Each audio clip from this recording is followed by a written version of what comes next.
Hello merchants, thanks for installing Callback Request. This video is part of the welcome email sequence basically. And in this video, I'm going to go over a few key things just to make sure that you're getting the most out of the app and that you're maximizing all of your marketing efforts, not just through callback requests, but even getting more out of your Facebook ads, more out of your Google ads, more out of your email marketing campaigns. So that's what we'll go over in the next few minutes. Okay, so first things first. Let's talk about why you probably installed callback requests, right? There's three main reasons why people install our app. One is obviously that they want to collect more leads, right? You're driving traffic to your store, right? If the average store has a 2% conversion rate, well, that means that 98% of all your visitors will not buy or not do anything. So we want to at least grab some leads out of those 98% and maybe close them later. Maybe not today, maybe not tomorrow, but maybe a few days from now. So really it's about collecting more leads to sell to later. The other thing is a lot of stores will install callback requests because they prefer to do business over the phone. There may be wholesale businesses, there are services businesses. Maybe they have like customizable bespoke products or very expensive products that require a more one-on-one conversation before the actual sale. So there's those stores that use the app. It's a great fit, especially for high value stores, high ticket items. And last but not least, some Shopify merchants will install this app because they want to keep their phone number private. They want to have phone conversations, that want to provide phone support, but they don't want to make their phone number public, most likely because they're using their personal phone numbers and they don't want their personal phone numbers floating around the internet, which, by the way, if that's the problem you're having, check out our other app. It's our main app. It's called Shop Phone. It allows you to buy business phone numbers for your Shopify store. I've linked it here as well. If you get access to the link, you can go and you click through it. It's called Shop Phone, that you can check it out. Cool. So now that we've gone through that, let's go through some examples of stores that use the button and what you could expect out of the button and what it might look like on your store. So here's a couple examples. These are two examples that I really like. On the left here, we have Motor City Barrels. They basically refurbish old whiskey barrels and turn them into furniture, chairs, shelves, tables, things like that. It's really cool. And as you can see, it's a pretty expensive product. It's not very cheap. It's almost $500. And underneath their add to cart, they have a request callback, right? When someone's buying something like this, perhaps they want to speak with somebody before, shelling out something like $500. And so this app is working really well for them. They have a really high conversion rate with that button. Another example here is Donna Ida. It's a fashion boutique in London. Again, right, you don't need to have the button embedded on the page. That's a great option.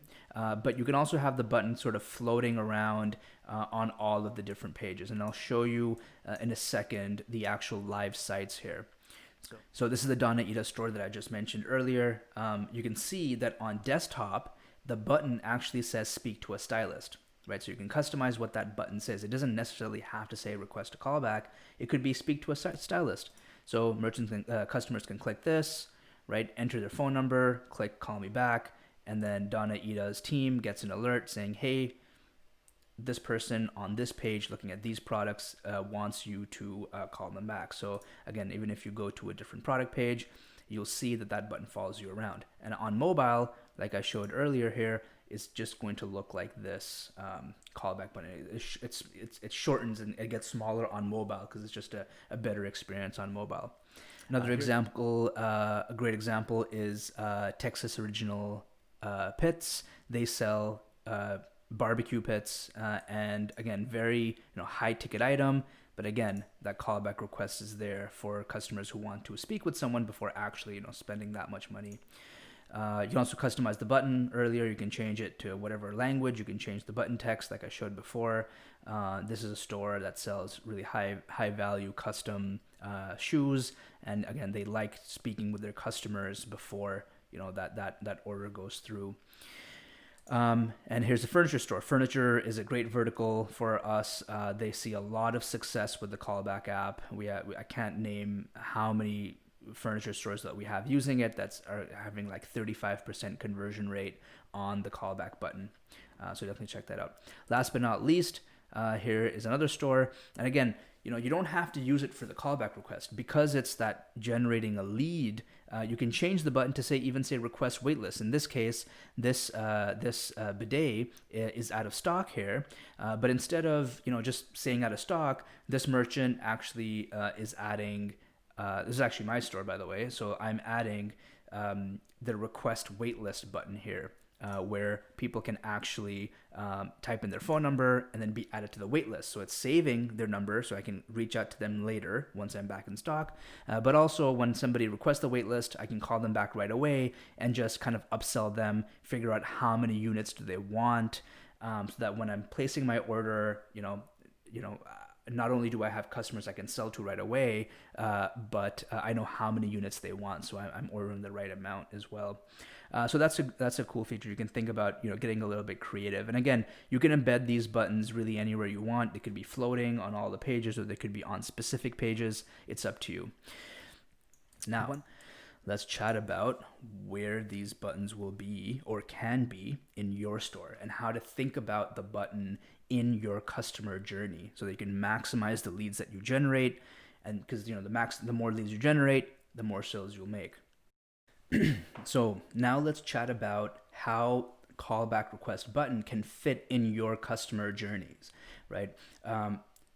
Obviously there's the website that you can put it into, but your website's not the only place necessarily where your customers have a buying journey. It could be through email, it could be through landing pages, it could be through a blog post, it could be through a PDF catalog that you have somewhere on the internet, it could be through affiliates. I mean, there's a million places now online that you could sell your products through, and so it's really about thinking about those different journeys and how to use the callback request to generate more of those leads of people coming through that journey, right? So let's quickly talk about your marketing funnel, right? So this is a really easy kind of way to think about traffic that's coming onto your store. So if you're probably familiar with sort of the buying journey that most customers have, right? There's the awareness stage. So this is probably something like a site visit, right? Somebody's come on your website, they've seen an ad, they've clicked through your website, and now they kind of know what your business is all about, right? The other journey, the next step in this journey generally is like a consideration stage. So here the customer is thinking, you know what? Yeah, maybe this does look like a product that I want, or maybe this is a brand that I'll do business with, right?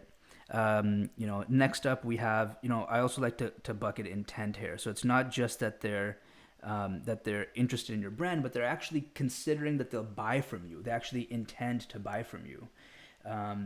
So again, this is a very basic version of what a funnel can look like. Next up we have the actual purchase. So this is where a customer is like clicked add to cart. Potentially they're on their purchasing journey. They're in the process of actually purchasing. So like that's maybe the stage that this is. And then last but not least, we have things like retention and referral, right? This is where you want to keep that customer coming back. It's not just that you've made that sale once, but you keep them coming back, or you have them telling their friends. And so this is sort of, customers going down, a good customer goes down this funnel pretty like seamlessly, but see, not everybody is going to go through it without any help, right?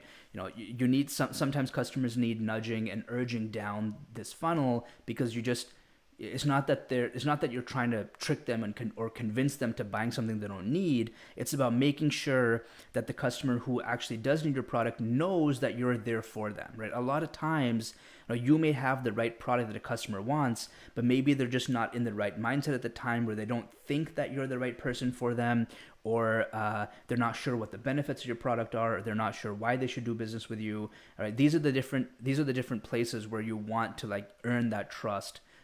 So now that we know what the customer journey looks like, we also know that not everybody goes down to the next stage, right? You may have, say, 100 people, let's say, land on your website, but maybe only 30 of them are actually considering to buy, right? Maybe those 70 people just landed on the site by accident, or they were just browsing, or they're not really interested. They just kind of saw your website, they clicked through and they bounced, right? For whatever reason.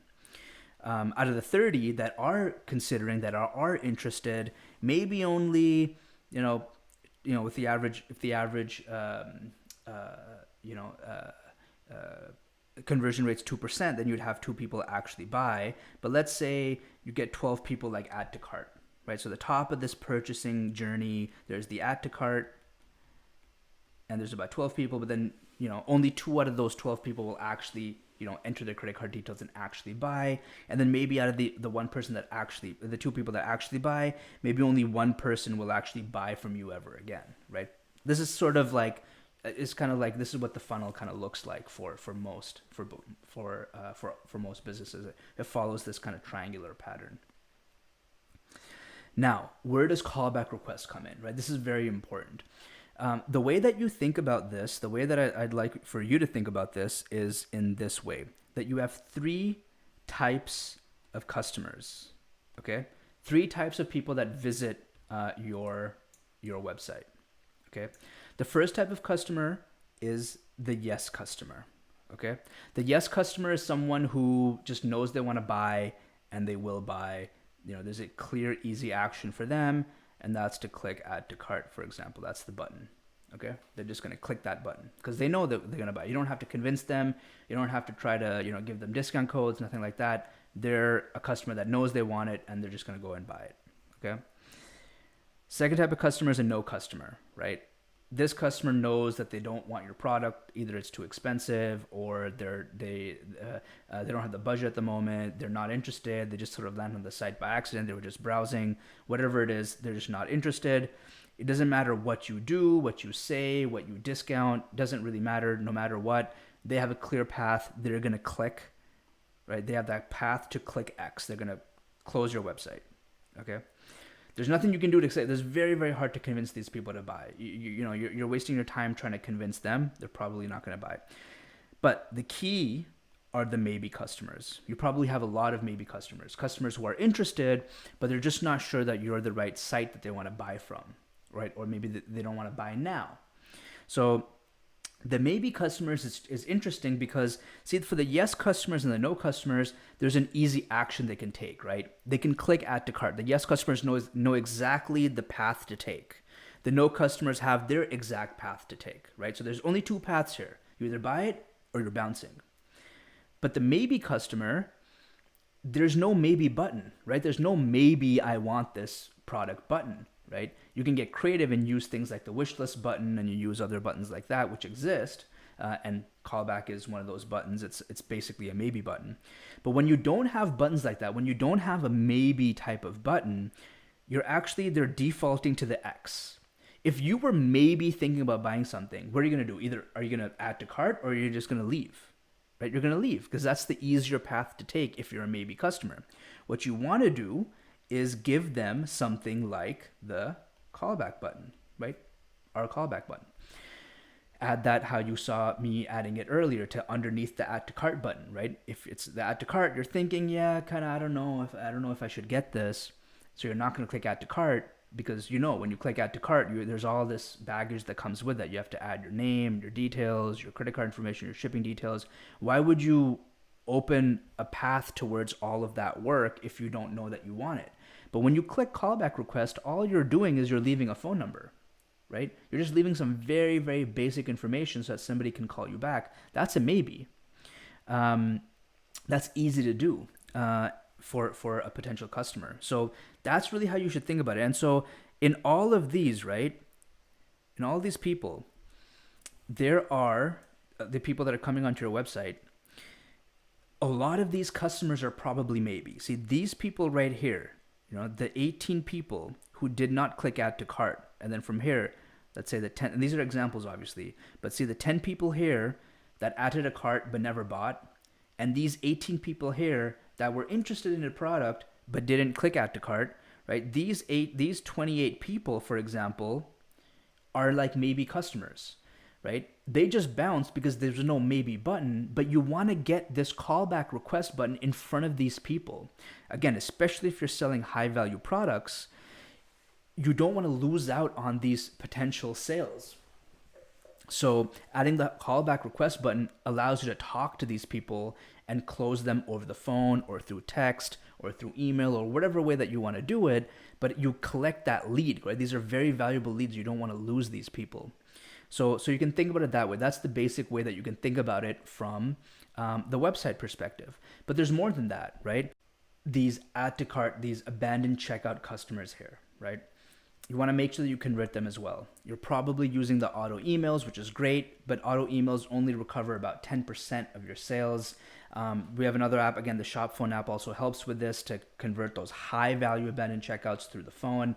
So check that out as well. But what you could do is also add the phone number form, that request callback form, to your emails, right? So that when you're sending that email, and somebody opens it and they're thinking if they want to buy or not, and they see that big, have somebody call you back, right? If someone added the product to cart and they filled out their personal details, that means that they're interested. So they're probably likely to request a callback from you.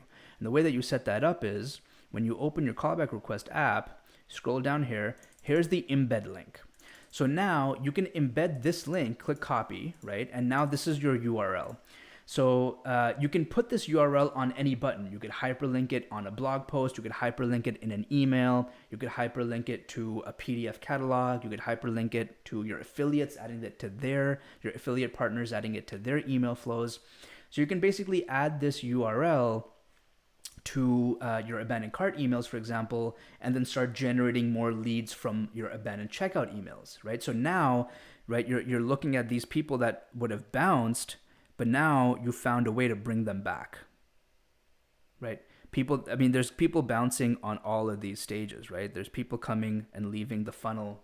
It's like a leak. Again, looking at blog posts, right? A blog post, someone who lands on your blog post is probably somewhere in the consideration or intent stage, right? They're reading a little bit more about your business. They're reading a little bit about what you do, how you do it. Maybe they're watching a YouTube video of like how an unboxing video, or they're watching a review that you've done about your product, right? That means that they're interested. If they're doing that, if they're watching a video about your product or unboxing, it means they're interested in it. So if you, at that stage on the YouTube video, for example, link a hyperlink or something, like you could link our app, our callback form there, right? That link would open them out and send them to a callback request and to request a callback from you. So that's another example. So there's a lot of different ways that you can get creative with this, right? It's really just about thinking about where your customer is when they're in that consideration stage in their journey. Add this button, add that hyperlink to those pages so that you can collect those leads and close those sales. Now there's more information. That's all I'm going to talk about on this video, but there is a lot more information about the specifics about how exactly to use the app. So there's another video there. It's in your homepage. So when you install the app and you scroll down, you'll see a video here, the intro video. That video will have a lot more details. And again, you can reach me at this phone number or at this email address, and I'll help you guys get set up. So yeah. Thanks for your time. Hope you enjoy it. I think you're going to love the app. Let me know if there's anything that we can do for you. Good luck.